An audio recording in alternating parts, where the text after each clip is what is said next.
Hi, y'all. All right. I think our first question is going to be in the back right over there. Hey, Brandy. Hi. Hi, Dave Schultz from Premier Networks and man. iHeartMedia. Two-part question for the twins and you. As far as moving more into a kind of harder rock direction, and you kind of addressed that a little bit backstage at the pre-tell. But first of all, did you have to do a lot of convincing the Brandy to move in that direction? And then Brandy, just talk about moving that way. Well, I'll tell you what, we know Brandy can peel paint with her voice. That's always been there. But I think, yeah, our roots, me and Phil, are in grunge, hard rock, punk, all that stuff. And but I think that's where Brandy's heart is all the time, whether she's singing soft or loud or whatever. She's always got this real edge and connection to it, and I think it's just a natural place to go. Brandy's kind of pushing us that way. We're kind of softies now that we're old, but Brandy wants to go there. I mean, I have a hard time really kind of tying rock down to a genre. I remember when I made this story, T-Bone Burnett said to me, he said, always tell people that you play rock and roll when they ask you what genre you're in. Because rock and roll, it covers everything. It's a risk that you take.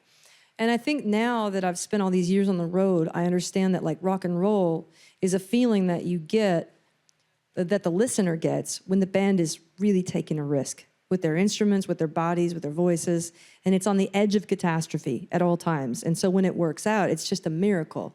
So I think rock and roll can be a ballad, or it can be a hard rock song. It could be up-tempo. Yeah, I could be screaming or I could be whispering, but rock and roll is a risk, and I take a lot of risks musically, and I'm going to keep doing that. I feel like Americana is who we are, but that rock and roll is what we do. Our next question is going to come in virtually. Let's go to Andrea on ABC News. Hi, congratulations, Brandy. Thank you. You, in addition to being all these places for your own music, you always seem to be the go-to person for a legend tribute, whether it's Joni Mitchell or singing with Elton John at Dodger Stadium. Why do you think that you have connected so strongly with these legends, and how does it inspire your own music? That's a good question. I think it's clear to everybody that I feel a strong passion for honoring our icons and our way pavers in the music industry, because I think it's important for us to remember the language and remember the dance that was kind of laid out before us. It doesn't mean we shouldn't change things or take risks. It just means that credit where credit's due. So I love tributes. I love watching people get their flowers while they're still here, while they're living. And I also like rising to the challenge of honoring these folks vocally and musically. I think that it just gives me a real charge. I love doing it. And some of it is also, I just think from being a queer kid, understanding that I just wouldn't be here without my heroes, that I'm standing on some really powerful shoulders. And so I just feel a real penchant for giving back to the people that have paved the way for us to be here. And then we'll take our next question in person in the back right. Ricky? Hey there, it's Ricky Cornish with Out Magazine. Brandy, congratulations, my friends. Thank you. Now, Brandy, of course, you just mentioned it. You know, part of the LGBTQ community, you are representing us so well, and you are a hero to a lot of people out there. So knowing that you're standing up there with that Grammy right now and inspiring somebody, how does that make you feel? I just get it. I really get it. And I don't take it lightly. I think it's the profound honor of my life. My kids got to witness that tonight. And that fan that was describing my music and the way that it's helped her in her life and cope with her religious trauma. I understand it deep within my soul, and I'm proud to be that for other people, because other people were that for me and still are. And I'm a very, very lucky queer. And we'll do our last question with Michael at Seattle Times.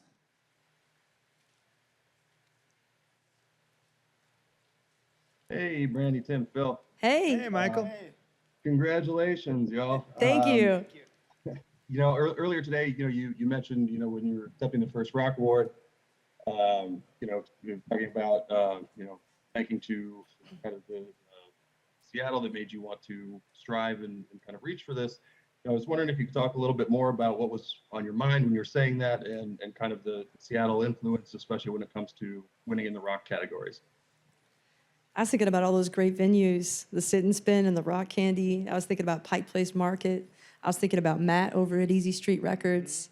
I was thinking about our first van. I was thinking about when all we wanted was to be rock stars.